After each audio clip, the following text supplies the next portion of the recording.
1990 में कश्मीर में हिंदुओं के पलायन पर बनी फिल्म द कश्मीर फाइल्स देश भर में चर्चा का विषय बनी हुई है। आम जनता से लेकर राजनीतिक गलियारों में भी इसकी चर्चा खास हो रही है। एक और भाजपा के द्वारा युवाओं को थिएटर तक ले जाकर फिल्म दिखाई जा रही है, वहीं राजनेता भी फिल्म देखने पहुंच रहे हैं। केंद्रीय मंत्री प्रहलाद पटेल भी अपनी पत्नी और अपने मित्रों के साथ फिल्म देखने पहुंचे। द कश्मीर फाइल्स फिल्म देखने के दौरान हिंसा भरे दृश्य देखकर वे कई बार भावुक भी हो गए। फिल्म खत्म होने के बाद जब उनसे पटकथा और फिल्मांकन के विषय में पूछा गया तो उन्होंने कहा कि वे छात्र राजनीति से ही देश की राजनीति में सक्रिय हुए हैं। कश्मीर में धारा 370 हटे, इसके लिए उन्होंने भी प्रयास किया है। जब वे पहली बार सांसद बने तो पंजाब और कश्मीर में शरणार्थियों के कैंपों में भी गए और वहां रहने वालों की स्थिति को करीब से जाना। संसद में उन्होंने अपने भाषणों में भी इसका जिक्र किया है। इस फिल्म को देखने वाला हर शख्स और आने वाली पीढ़ियां जब इस पर विचार करेंगी तो फिल्म में जो भी दिखाया गया है वह उन अत्याचारों की हकीकत है। उस वक्त के राजनीतिक माहौल में यह स्पष्ट हो गया था कि कश्मीर में कुछ बड़ी अनहोनी होने वाली है।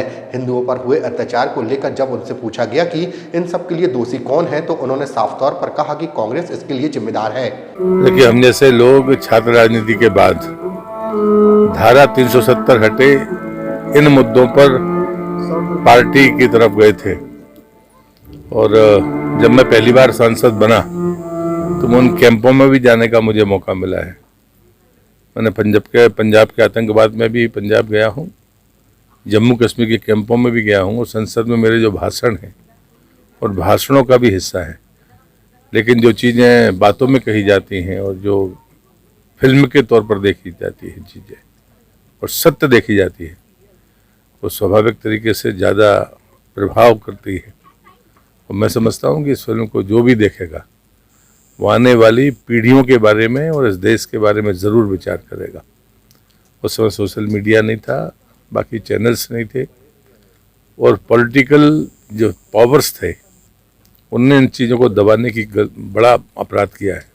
सच्चाई ये है जो फिल्म में दिख रहा है और मुझे लगता है कि आने वाली पीढ़ी को ये बहुत गंभीरता के साथ सिर्फ एक फिल्म की तरह नहीं बल्कि इन घटनाओं को एनालाइज करना चाहिए, ऐसा मेरा निवेदन होगा। फिल्म के साथ ही कंट्रोवर्सीज भी शुरू हुई हैं। भाजपा कह रही फिल्म देखें और कांग्रेस कह रही कि जब ये घटनाएं हुई उस समय भाजपा की जनता दल की सरकार थी जिसमें अटल बिहारी वाजपेयी जी आडवाणी जी थे, उन्होंने सरकार ने कोई कोशिश नहीं की।